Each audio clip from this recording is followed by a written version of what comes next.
오늘 주시는 하나님의 말씀은 에베소서 2장 13절로 14절. 자, 다 같이 한 목소리로 함께 읽겠습니다. 시작. 이제는 전에 멀리 있던 너희가 그리스도 예수 안에서 그리스도의 피로 가까워졌느니라. 그는 우리의 화평이신지라 둘로 하나를 만드사 원수된 것 그 중간에 막힌 담을 자기 육체로 하시고. 아멘. 자, 새로운 한 달이 시작되었고 오늘도 또 예배를 드리는데 하나님께서 저와 여러분을 사랑하시고 축복하실 줄을 믿습니다.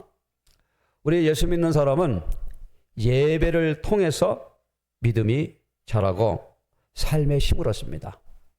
일주일 동안 또 세상에서 생활하다가 주일에 교회 왔는데 여러분 은혜 받고 또 하나님 주신 말씀을 붙들고 힘을 얻으시기를 바랍니다. 현대인들은 물질적으로 풍요롭지만 상대적으로 삶의 공허감을 많이 느낀다고 합니다.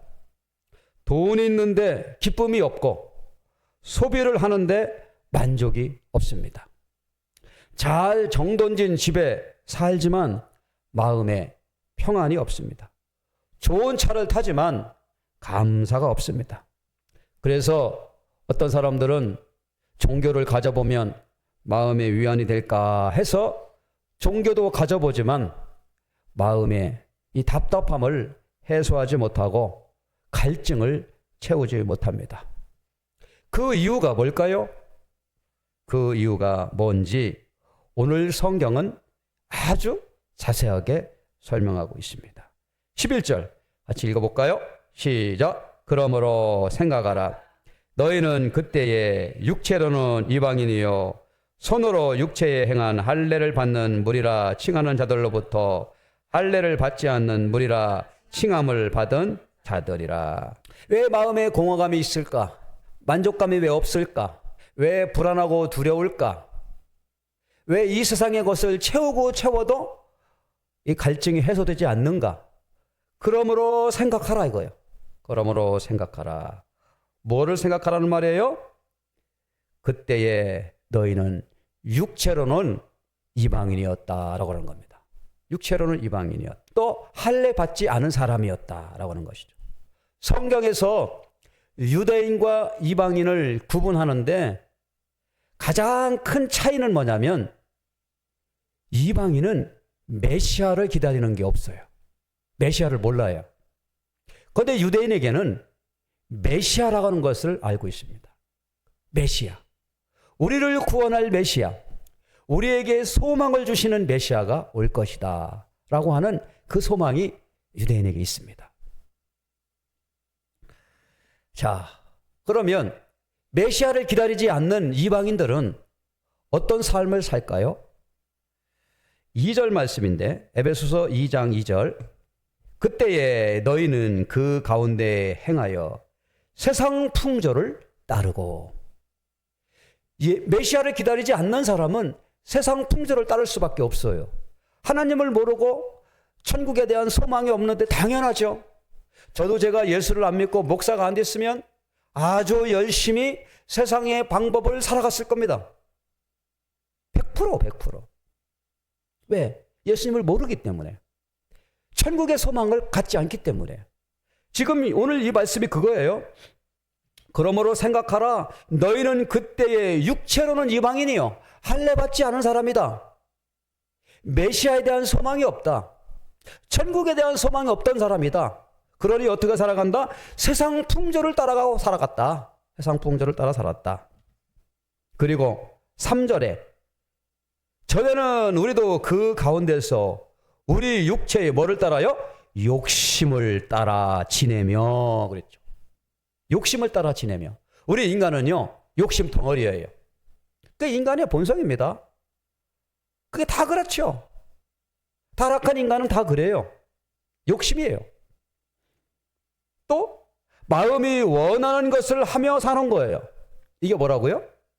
전에는 예수를 알지 못할 때는 그렇게 살았어요. 세상 풍조를 또 육체의 욕심을 마음이 원하는 대로 그렇게 살았다라고 그럽니다. 그런데 뭐가 없어요? 평안이 없는 거예요.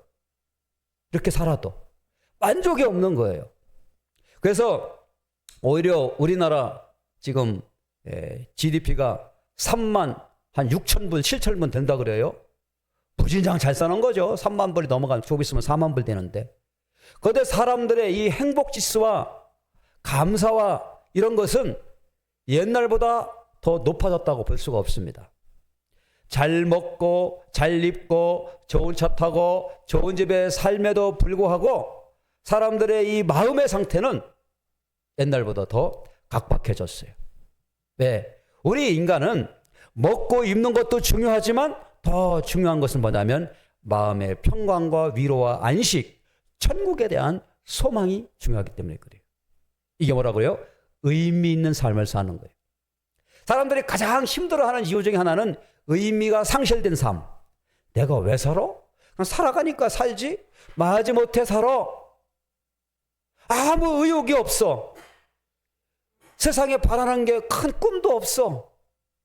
이런 사람들이 많다는 거예요. 그게 장기간 오래되면요, 정신적인 문제가 생깁니다. 정신적으로 문제가 생겨요. 그래서 정신질환이 생기는 겁니다. 무기력, 의욕 상실, 대인 기피증, 정신질환이 생겨요. 오늘 성경은 바로 그걸 얘기하고 있습니다. 여러분, 가치 있는 삶, 소망을 찾는 삶이 중요해요. 예수를 알기 전에는 여러분들 육체로는 이방인이었어요. 메시아를 알지도 못했고 메시아를 기다리지도 않았어요. 메시아에 대한 소망도 없었습니다. 때문에 메시아에 대한 소망도 없고 알지도 못했기 때문에 감사도 없어요. 감사. 여러분, 감사는 누가 합니까? 하나님의 은혜를 아는 사람이 감사를 해요. 감사를. 물론 예수 안 믿는 사람도 아이고 감사하죠. 그런 감사가 있긴 있어요. 그런데 그런 감사는 전부 다 조건적인 감사고 일시적인 감사입니다. 그런데 예수 믿는 사람들, 하나님이 주시는 위로와 천국의 소망을 가지고 이 속에서 나오는 감사는 하나님으로부터 흐르는 영적인 흐름으로 느끼는 감사예요. 존재가 새로워지는 그런 감사예요. 이게 달라요. 인공호흡기를 통해서 호흡하는 거하고 내가 자체적으로 이 심장과 폐가 건강해서 호흡하는 거하고는 다른 것처럼 감사도 마찬가지란 말이에요. 우리가 비록 삶이 어렵고 힘들고 할지라도 하나님의 은혜를 깨닫는 사람은 참된 감사를 누릴 수가 있고 기쁨을 가질 수가 있어요. 사람들이 이 소망이 없을 때 나타나는 현상 중에 하나는 뭐냐면 삶이 무너진다는 거예요. 삶이 무너져요. 또 의욕이 상실되고 쉽게 좌절하고 그렇게 됩니다.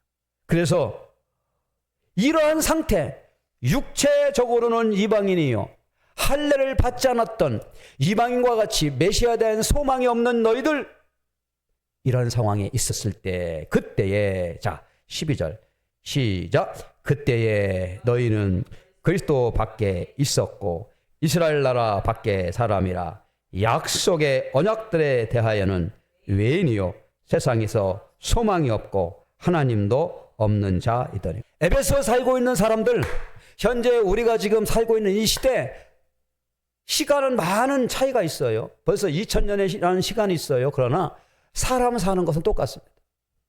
똑같아요. 오늘 여기 얘기하잖아요. 이스라엘 나라에 이 하나님이 주신 축복은 뭐냐면 약속이 있다는 거예요. 약속. 소망의 언약이 있다는 겁니다. 소망의 언약. 이것이 핵심이에요. 바울이 에베소에 가가지고 많은 사람들에게 복음을 증거했는데, 여러분 약속의 소망을 붙드십시오. 약속의 소망을 붙드십시오. 그렇게 이야기하고 있어요.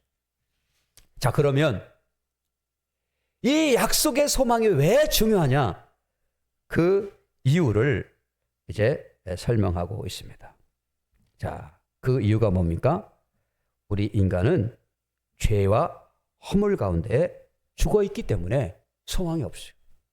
우리 인간이 가지고 있는 소망은 죄와 허물로 죽은 상태이기 때문에 소망을 갖지 못하는 거예요. 그게 에베소서 2장 1절입니다. 자, 2장 1절 다 같이 읽어봅시다. 시작. 그는 허물과 죄로 죽었던 너희를 살리셨도다. 죄와 허물로 죽으면 소망이 사라집니다. 아담과 하와가 하나님의 창조 가운데에는 하나님을 향한 소망이 있었어요. 그런데 죄 가운데 그 소망이 끊어져 버렸어요. 그 우리는 허무한 데 굴복하는 거예요. 헛된 것을 따라가는 것입니다.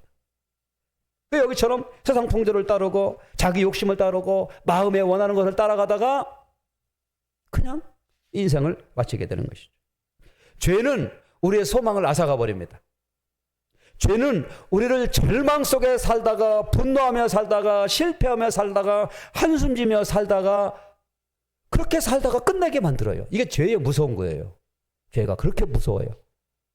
죄가 딱 가운데 있으면 하나님과의 관계가 끊어져 버리기 때문에 하나님을 보지 못하게 만들어요. 영적으로 죄 가운데 있는 사람은 사탄의 지배를 받습니다. 알게 모르게 내가 마음에 이 육신 가운데 있는 나의 본성이 자꾸 영적인 것을 방해해요. 예배를 드려야지, 말씀을 봐야지, 기도해야 되지. 이거 안 되는 거예요. 그래서 바울도 그랬지만 오라 나는 곤고한 사람이로다. 내가 마음으로는 하나님이 원하는 것을 하고 싶은데 육신으로는 그게 안 돼. 자꾸 방해하는 것들이 많이 생겨. 예배 드리려고 그러니까 방해하는 일이 많이 생겨. 많은 일들이 벌어져요. 그래서 우리는 뭐가 필요해요? 영적인 싸움이 필요해요. 그 뭐가 필요해요? 기도가 필요해요. 죄 때문에 그렇습니다. 죄 때문에. 이 죄 가운데 허물 가운데 있는 사람은 사탄의 지배 아래 살기 때문에 꽉 찬 인간의 욕망이 그를 다스리는 거예요. 그런데 그 꽉 찬 인간의 욕망이 도파민이 계속 나와주지 않으면 허무해요. 그리고 그것 가지고도 안 되니까 마약, 술 취함, 쾌락, 방탕에 빠지는 거예요. 이게 인간이에요. 그 결과는 뭡니까? 비참하죠. 비참해. 우리나라가 마약이 몇 년 전에 비해서 한 3배 정도 급증했다고 그래요. 우리나라도 마약이 이제 큰 문제가 되는 것 같은데 그게 뭐냐면 결국 인간이 사탄의 지배와 인간의 욕망으로 살아가는 그 현실을 단적으로 보여주는 겁니다.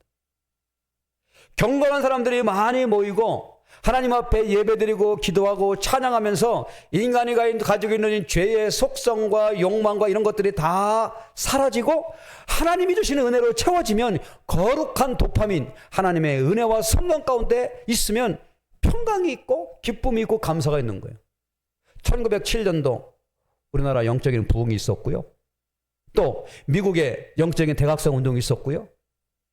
교회에도 하나님의 은혜가 충만할 때에는 사람들이 모두가 다 평강하고 마음에 기쁨이 있고 감사가 있는 것이죠. 그런데 이 죄가 우리의 욕망을 계속 부채질해요. 계속 살아나게 합니다. 그래서 쾌락을 따라, 식지 않는 쾌락을 따라 갈 수밖에 없어요. 자, 오늘 그 얘기를 하는 거예요.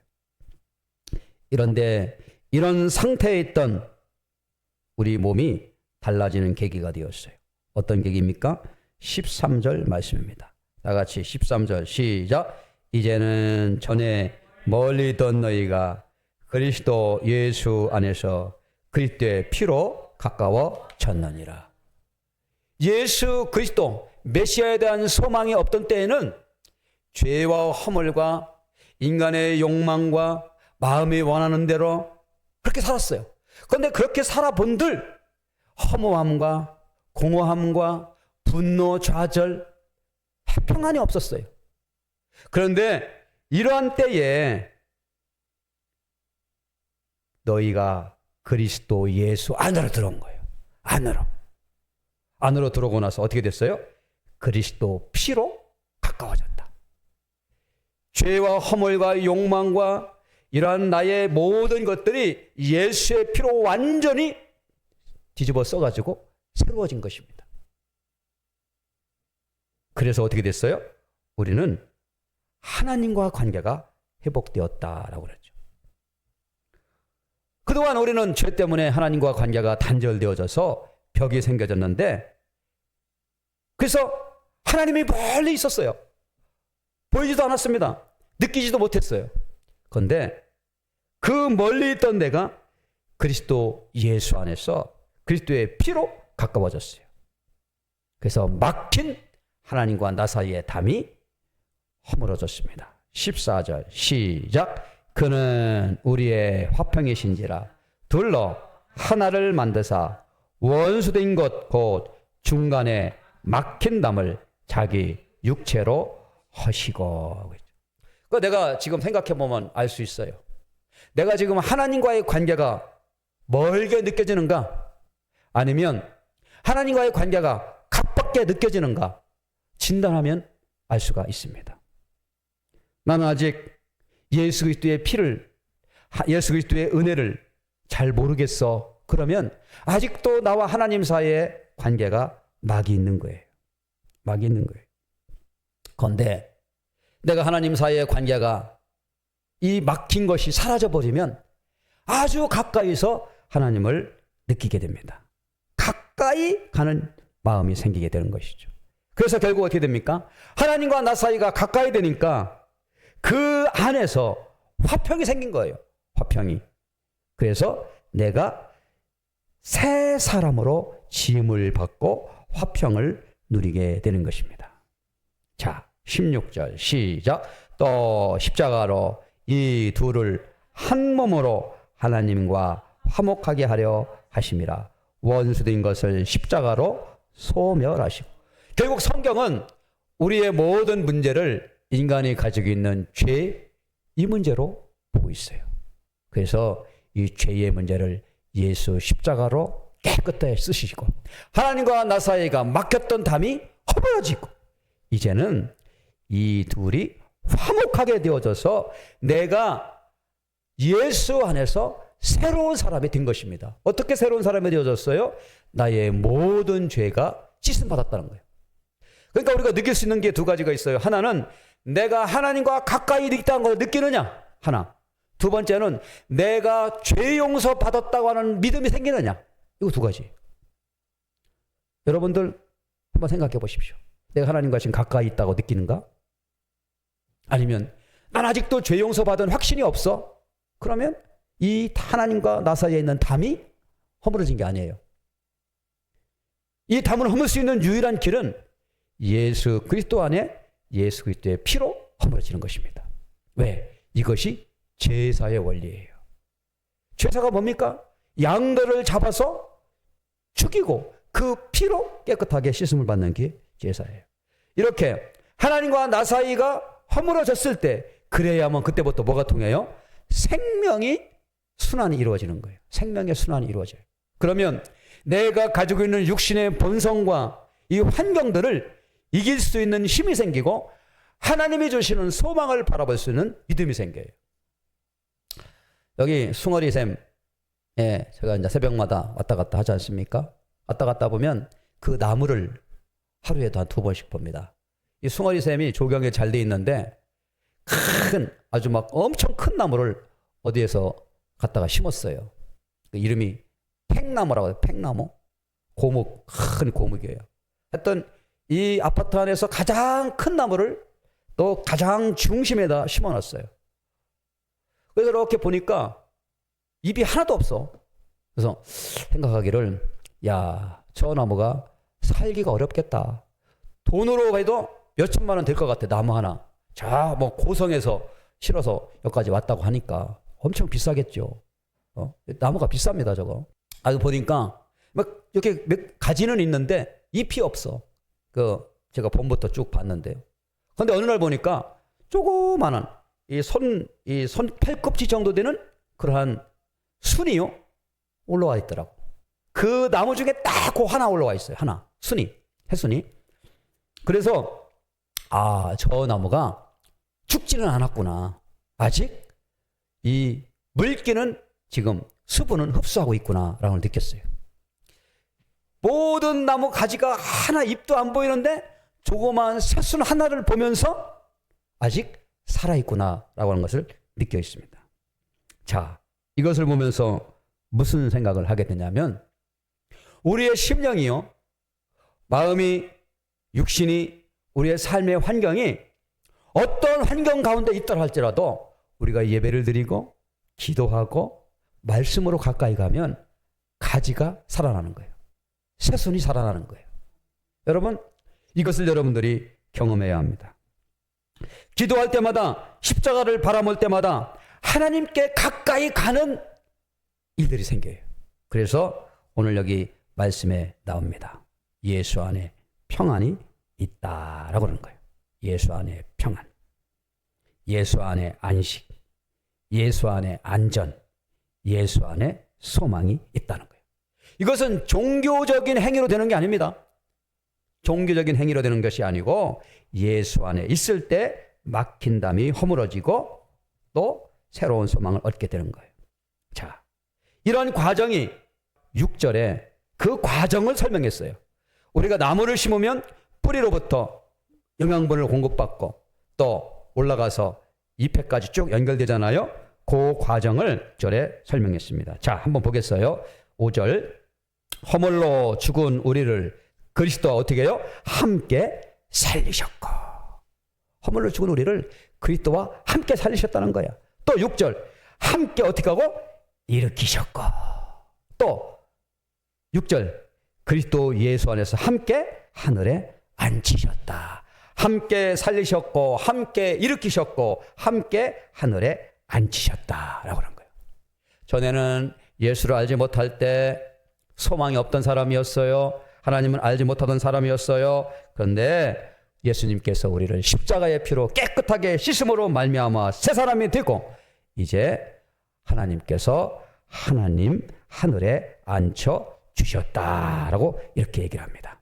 그리고 또 이렇게 얘기해요. 자, 19절 한번 읽어보겠습니다. 시작. 그러므로 이제부터 너희는 외인도 아니요 나그네도 아니요 오직 성도들과 동일한 시민이요 하나님의 권속이라. 와, 이제 우리는 외인이 아니에요.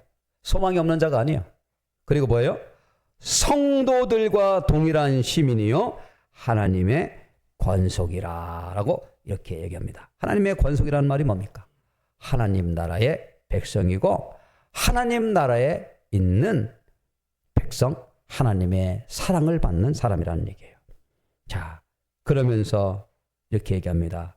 이 모든 것을 우리와 함께 해주시고 또 동행해 주시는 분이 있는데 그게 뭐냐면 성령이에요. 22절, 너희도 성령 안에서 하나님이 거하실 처소가 되기 위하여 그리스도 예수 안에서 함께 지어져 가느니라. 그러니까 우리는 외인도 아니에요. 이제는 예수 안에서 하나님이 주시는 소망을 갖는 사람이고, 그리고 성령께서 우리에게 주시는 그 은혜를 통하여서 하나님 안에 거하실 처소를, 여기 써 있죠. 성령 안에서 하나님이 거하실 처소가 되기 위하여 그리스도 예수 안에서 함께 지어져 가느니라. 그 함께 지어져 가는 게 뭡니까? 교회예요. 자, 여러분 말씀을 정리하는데요. 오늘 가장 중요한 말은 다른 게 없습니다. 오늘 읽은 말씀에서 그리스도와 함께 살리셨고 함께 일으키시고 함께 하늘에 앉히시는데 예수 안에서 하나님과 나 사이에 막힌 담이 허물어지고 그리고 우리는 하나님 나라의 권속으로 성도로 또 나아간다는 말씀이에요. 이것이 우리에게 주어지는 가장 큰 소망입니다. 이와 같은 소망을 가지고 여러분 나아가시기 바랍니다. 좀 내용이 어려워요. 이 에베소서가요, 사실 성경 중에 어려운 책 중에 하나입니다. 그런데 읽다 보면 여기에 큰 정말 깨달음이 있고 은혜가 있어요. 자, 여러분들도 오늘 주신 말씀을 붙들고 기도하며 나가기를 바랍니다. 기도합시다.